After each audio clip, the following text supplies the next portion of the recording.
পথালি পাহাৰত কৃত্ৰিম বানৰ তাণ্ডৱ অব্যাহত।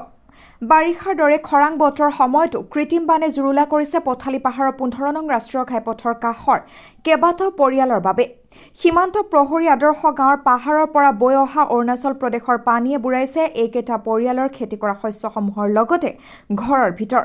এই ক্ষেত্ৰত পূৰ্বৰ পৰা কৈ অহাৰ পাছতো পথালি পাহাৰ গাঁও পঞ্চায়তৰ প্ৰতিনিধি অথবা বিভাগীয় কৰ্তৃপক্ষই কাণসাৰ নিদিলে, যাৰ ফলত আজিও যন্ত্ৰণা সহ্য কৰিবলগীয়া হৈছে।